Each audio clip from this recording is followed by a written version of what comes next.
What is going on, everybody? Welcome back to the channel. So, the NFL draft is fastly approaching us. It is next week, and I'm like, hey, you know what? Why not throw my 2 cents in? I've had a lot of thinking about this draft, and there should be a lot of thinking about this draft. The Falcons have the 4th overall pick.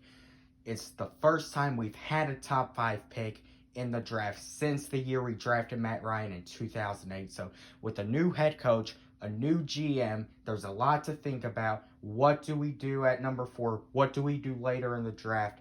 I'm going to throw my 2 cents in about that right now. So, here we are, the Falcons on the clock, have the 4th overall pick in the draft. And the big question is, what do we do? Do we trade down? They're going to look at the offers that we get, whether it's from Denver or New England or Chicago. They're going to definitely look at a quarterback, because when you're picking and it's the first year of a new regime with a new head coach and a new general manager, Terry Fontenot, he's definitely going to consider that quarterback. This is going to be the guy that is going to write both Terry Fontenot and Arthur Smith's legacies, especially Terry Fontenot. So he's really thinking, I might want a quarterback, so that's the one that I'm tied to. You also got to consider looking at weapons like Kyle Pitts. You got to consider looking at the O-line like Penny Sewell, an O-lineman you can have for the next 10 to 12 years that can protect Matt Ryan and then the quarterback after him. But what do I think we do? I think that with the 4th overall pick in the 2021 draft, I think we select Kyle Pitts, tight end out of Florida. Listen, you don't see many players like Kyle Pitts very often, and we know Julio Jones, he's getting up there in age. He probably won't be here much longer. So get a guy like Kyle Pitts to go alongside with Calvin Ridley as the Julio Jones replacement once Julio leaves.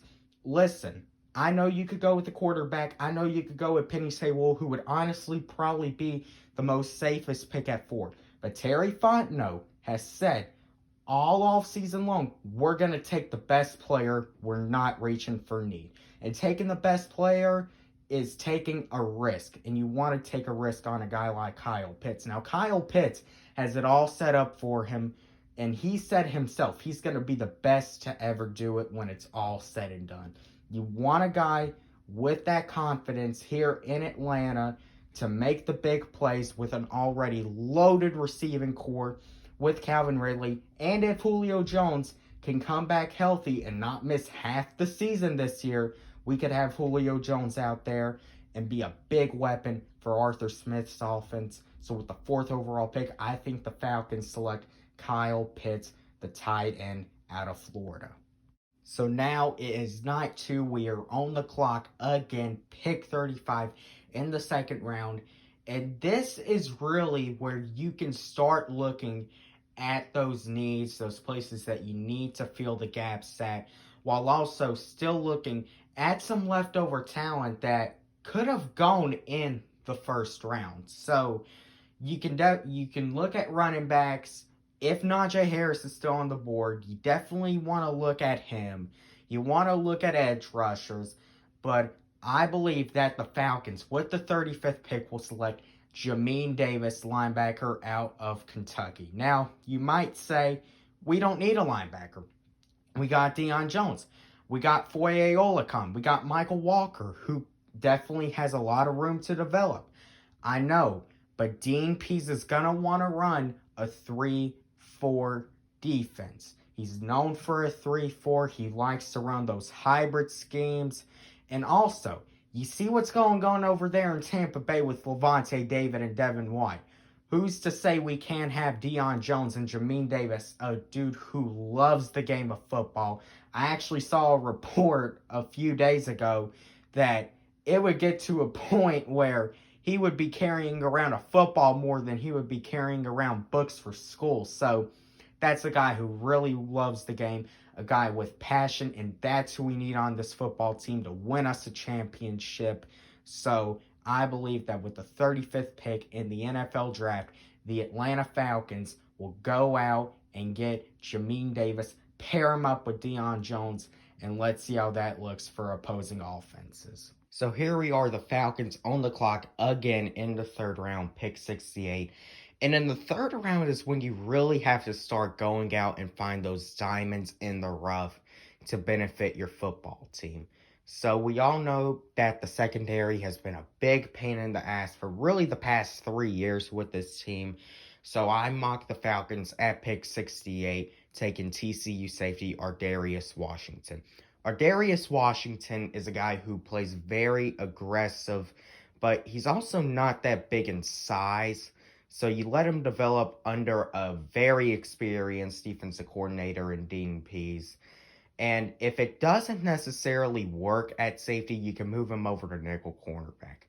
Now, we all know that safety was probably the weakest spot on this team heading into free agency, with us losing Keanu Neal, Ricardo Allen, and DeMonte Casey. We did sign Eric Harris and Deron Harmon in free agency, but are they both long-term starters for our team? So you get a guy like Ardarius Washington in here that can really develop maybe his first 2 years of his career and then can take over as a reliable safety on our back end. So the Falcons at day 3 on the clock at pick 108. And I have us staying in the secondary, picking UCF cornerback Tay Gowan. Tay Gowan, a lot like Ardarius Washington, a guy who still does need a little bit of developing to do, but under Dean Pease, that will definitely benefit him. He is a guy who, a lot like also Ardarius Washington, he plays aggressive. And that's really what we need on this football team. We need aggressive guys who are willing to take risks, but also don't blow it all the time like Isaiah Oliver or Robert Alford did. And we never have had a defensive coordinator like Dean Pease here to show these guys how to actually be aggressive, how to play aggressive football at the line of scrimmage. And when you really look at the secondary, we definitely need help there.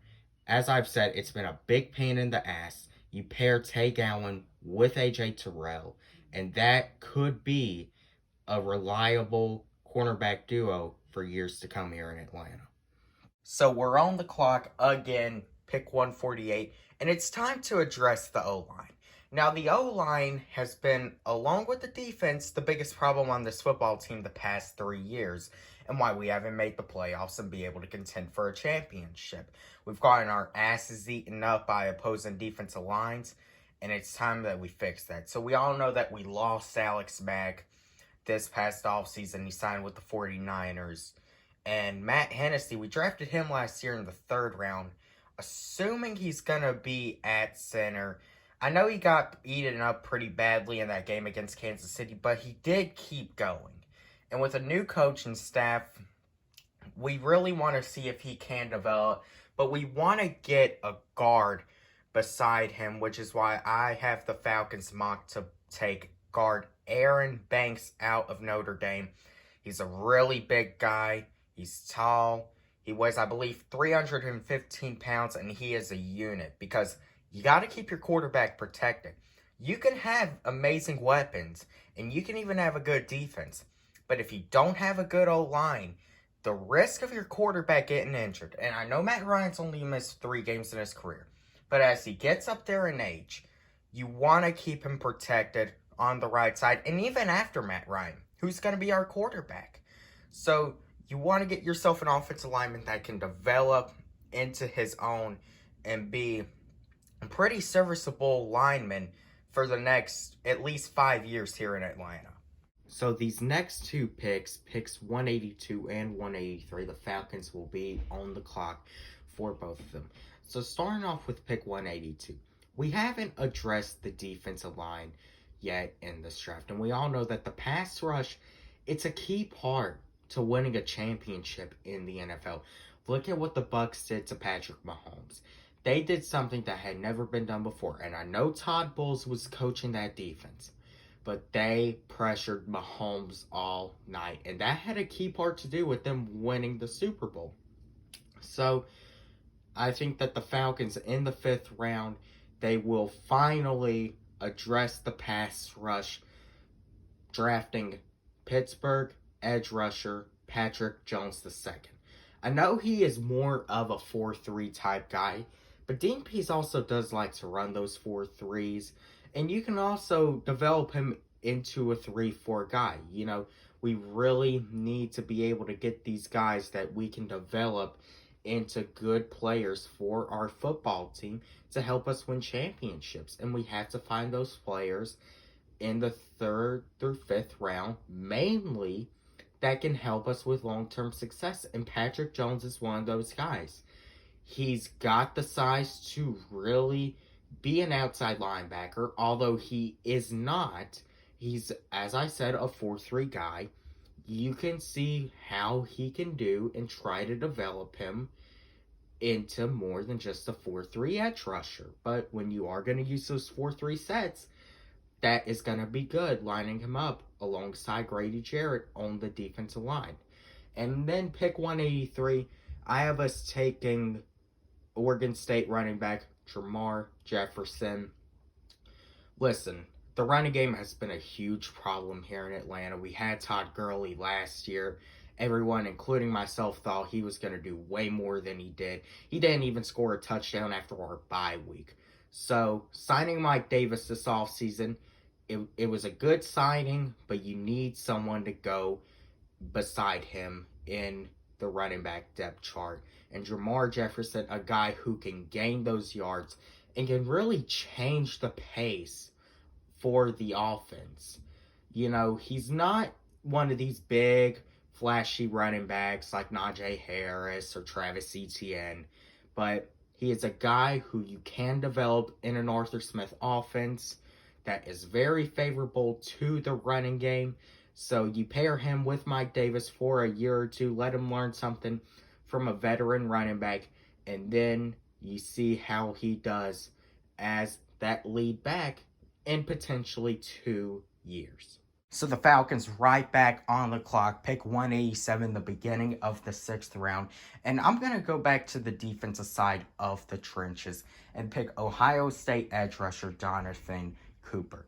Now, Jonathan Cooper is not one of these big, flashy names, but he was lining up alongside Chase Young and alongside Nick Bosa, the last 2 defensive rookie of the years. And you put him with Dean Pease and the previous players that we drafted in this draft on defense, and we already have players like Deion Jones and Grady Jarrett. He is one of those guys that you can build around in a very creative scheme that's also really hybrid with the 3-4 and the 4-3 with Dean Pease, and you see how he does. He's already, as I said, have been around guys like Nick Bosa and Chase Young at Ohio State, so he definitely does have that factor of really learning from those type of guys in the film room. And then pick 219, I'm going to go ahead and pick Jalen Camp, wide receiver, Georgia Tech. Not much of a flashy pick at all. Not really even going to be a notable pick. Just going to be a depth pick at wide receiver. See how he does at special teams. So let me know what you guys thought of this mock draft. I don't know what my plans are going to be for the draft on Thursday night. I'll keep you guys updated. If I do end up deciding to stream it, it will be on my backup channel. I'll leave the link to that in the description below. So let me know what you guys think, and I'll see you in the next video.